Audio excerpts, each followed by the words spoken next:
the relational capital and the culture. And that's why, as I see it, in the sense it is the intellectual of Thailand is in the roots of your history. It's in the roots of your culture. It's in the roots of your mindset, sometimes also referred to as religion. And then it flows into some kind of traditional assets, which, however, is the past. So the economics is measuring by looking in the mirror, last year's revenues, and the challenge is to look into the future. And in between, we have the present. So how long is the present, Eric? Yes. Somewhere between 2 and 14 seconds. So in 14 seconds, you are going to be in the future. So therefore, we can start to challenge the measurement system. But what makes the measurement system is interesting, and if you look at Lord Kelvin and his quote here, when you can measure what you are speaking about and express it in numbers, you know something about it. So what's the intellectual capital of Thailand? Can you put some numbers on it? Or can you only put feelings on it so far? So the challenge is to find the numbers. And the numbers could be called IC accounting. And we have been prototyping a number of generations on it. What I have learned is that the issue is me assure rather than measure, which goes back to the navigation. Are you on the right track? With the right speed? In the right direction? So this is the challenge for the numbers. Speed, direction. So I developed this kind of taxonomy to be able to talk about it, to put some numbers on it, and this is the value scheme that I was developing in Scandia. And I'm very happy now, 15 years later, to see that this taxonomy has become more or less a kind of standard. The taxonomy is a standard, but the measurement system is not yet a standard. But once we are moving ahead, we have the language for intellectual capital. The next step is to develop some number approaches for each of these boxes. And what you see here is that it's a kind of a cascading approach where the market value of YouTube, 1.6 billion, financial capital, 0, intellectual capital, 100%, human capital, 2 employees. So the value is not in the employees. It's somewhere outside the employees. And this is a fundamentally early sign that the value is not in the employees. The value is in the network or the structural capital. The difference is that the employees is that, and the structural capital is that you can build intellectual property rights. You can own some of these networks. You can contract. You can work with it. Employees you can never own. Or is it that you have sold your brain? Perhaps not. So to put it into another image, you have people inside the enterprise called employees. You have people outside, they are called customers. People inside and people outside. People inside, human capital, people outside, customers. Where do you have the big proportion of people? Inside or outside? Of course, outside. It's very few people, if you see it on a global scale, that you have inside. And YouTube is a good illustration of that again. You have the major proportion of people outside. So the issue is, how do you insource the brains from outside into the enterprise? How do you insource the brain?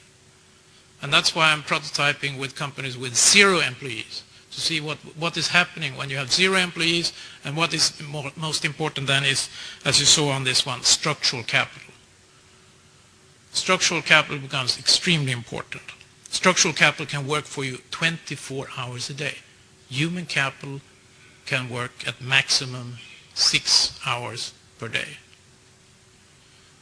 So the leverage between human capital and structural capital, only by this little number, is 6 times. And that's why you have to work with nourishment of relational capital and the organizational systems, the organizational capital, as well as the intellectual property. And I would like to refer to Gordon McConney here. You can wave with your hand, say that you are living here in Bangkok and you're one of the knowledge leaders in the world of intellectual property. So you're very happy to have one of the knowledge leaders here in Bangkok on that subject area.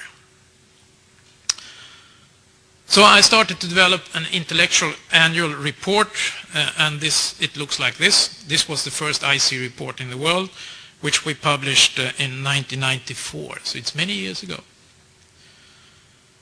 If you look at this, some of you might recognize the flower. It's the state flower of California. So I was very happy to have the state flower of California. It's a tribute to my student area.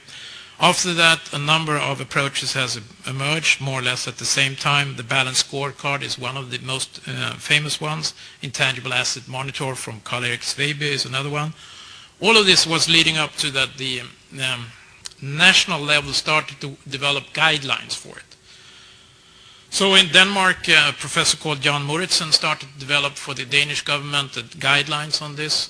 And Denmark was the first country in the world to have a law to say that you have to report on intellectual capital for enterprises.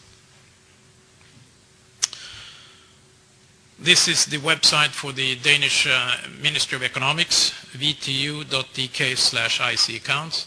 So there you can download the guidelines for the Danish approach. It's basically storytelling of the intangible assets in a systematized way. The other country coming up very strongly is Germany. It's called Wissensbilanz, and I would share that with you shortly. But behind this is an old statement from John Kenneth Galbraith, and he said already in 1969 that intellectual capital can be seen as a process of value creation, in addition to an asset. So the key word here is the process leading up to the value adding. It's not the value adding as an object, it's the process, it's the flow that is important. And this slide is illustrated by these German experiences. So during the last 5 years in Germany, the Ministry of Economics, together with small and medium-sized enterprises, have been working on this subject area. The website is akvissensbilanz.org. There you can download most of this.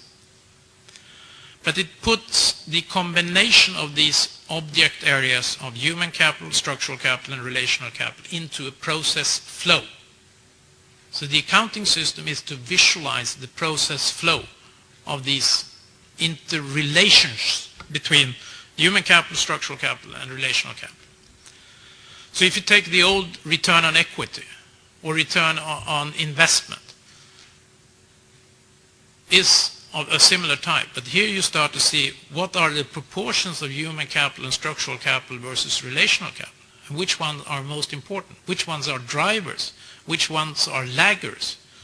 And then you start to see this process flow, and you can put it into another annual report like this well-awarded company in Germany has been doing. It looks like this.